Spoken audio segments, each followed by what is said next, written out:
Halo semuanya, di video ini kita akan membahas mengenai laporan keuangan analisis horizontal.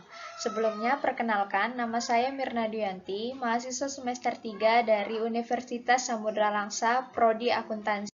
Nah, langsung saja kita bahas mengenai analisis laporan keuangan horizontal. Nah, apa sih yang dimaksud analisis horizontal?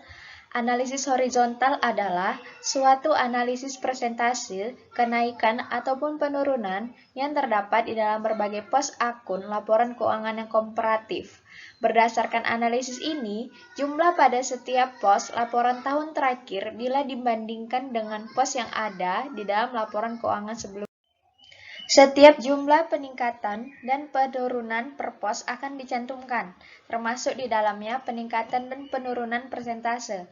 Nah, jadi dapat kita simpulkan bahwa analisis horizontal adalah analisis yang membandingkan dua laporan, yaitu laporan keuangan pada tahun sekarang dengan laporan keuangan pada tahun yang sebelumnya.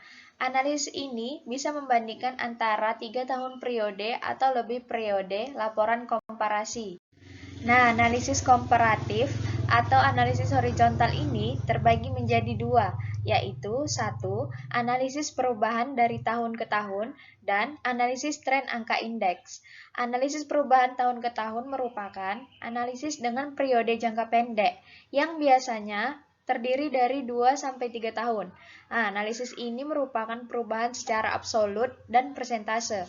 Yang kedua, analisis tren angka indeks. Analisis ini merupakan perubahan dari tahun ke tahun untuk membandingkan laporan keuangan yang mencakup lebih dari 2 atau 3 tahun. Untuk menganalisis data dengan menggunakan angka indeks, kita perlu membutuhkan pemilihan tahun dasar bagi seluruh akun dalam laporan keuangan. Nah, di sini terdapat contoh analisis perubahan tahun ke tahun.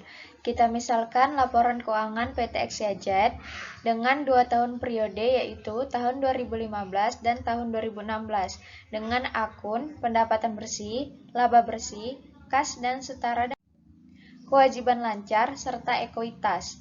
Pada tahun 2016, pendapatan bersih sebesar 31.741.094 dan pada tahun 2016 pendapatan bersihnya sebesar 34.466.069. Dengan hasil perbandingan antara kedua tahun tersebut adalah 2.724.975 atau 8,959%. Nah, 8,59% ini didapat dari hasil jumlah perbandingan dibagi dengan tahun dasar, yaitu 31.741.094. Yang kedua, akun laba bersih.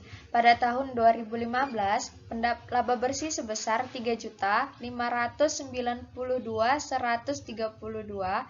dan tahun 2016 laba bersihnya sebesar 4.864.168 dengan jumlah perbandingan 1.272.036 atau 35,41. Caranya sama, 35,41% ini didapat dari hasil jumlah dibagi dengan tahun dasar. Dan begitu juga seterusnya berlaku pada kas dan setara dengan kas, kewajiban lancar, serta ekuitas. Nah, pada tabel tersebut dapat kita analisis secara lengkapnya sebagai berikut. Pada pendapatan bersih, tahun 2016 mengalami peningkatan sebesar 2.724.975 atau 8,59% jika dibandingkan dengan tahun lalu. Ini mengindikasikan bahwa kinerja perusahaan dalam menghasilkan pendapatan selama tahun 2016 cukup baik. Kedua, pada akun laba bersih, perusahaan tahun 2016 mengalami peningkatan sebesar 1.272.036 atau 35,41%. Nah, jika dibandingkan tahun 2015, ini mengartikan bahwa kinerja operasi perusahaan dalam menghasilkan laba sangat baik. Akun ketiga, kas dan setara dengan kas. perusahaan pada tahun 2016 mengalami penurunan sebesar 636.105 atau 17,94% jika dibandingkan dengan tahun 2015. Ini mengindikasikan adanya kecenderungan penurunan posisi likuiditas perusahaan. Selanjutnya, pada akun kewajiban lancar, perusahaan tahun 2016 mengalami penurunan sebesar 748.374 atau senilai 9,5% dibandingkan dari tahun 2015.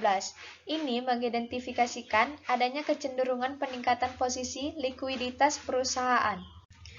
Selanjutnya, akun ekuitas perusahaan tahun 2016 mengalami peningkatan sebesar 2.113.912 atau 12,9% dibandingkan tahun 2015. Ini menunjukkan bahwa posisi solvabilitas perusahaan relatif lebih baik. Nah, yang kedua ada contoh analisis tren angka indeks. Di sini terdapat akun laba bersih, kas, utang dagang, modal saham biasa dengan 4 tahun periode yaitu 2007, 2008, 2009, dan 2010 dengan tahun dasar 2007. Pada laba bersih tahun 2007 sebesar 25.000 dan laba bersih tahun 2008 sebesar 35.000. Hasil perbandingan tahun 2008 dengan tahun dasar 2007 adalah 140, serta laba bersih tahun 2009 sebesar 30.000 dengan hasil perbandingan 120 dari tahun dasar. Begitu juga tahun 2010, laba bersih sebesar 30.000 dengan hasil 120 dengan tahun perbandingan. Itu berlaku untuk seluruh akun seperti kas, utang dagang, dan modal saham. Berdasarkan tabel, tren angka indeks tersebut menunjukkan kondisi keuangan perusahaan, yaitu laba bersih perusahaan tahun 2008 mengalami peningkatan sebesar 40% dibandingkan tahun dasar yaitu tahun 2007. Hal ini menunjukkan bahwa kinerja operasi perusahaan mengalami peningkatan. Kedua, akun kas pada perusahaan tahun 2008 mengalami penurunan sebesar 17% jika dibandingkan tahun dasar 2007. Hal ini menunjukkan adanya kecenderungan penurunan likuiditas perusahaan.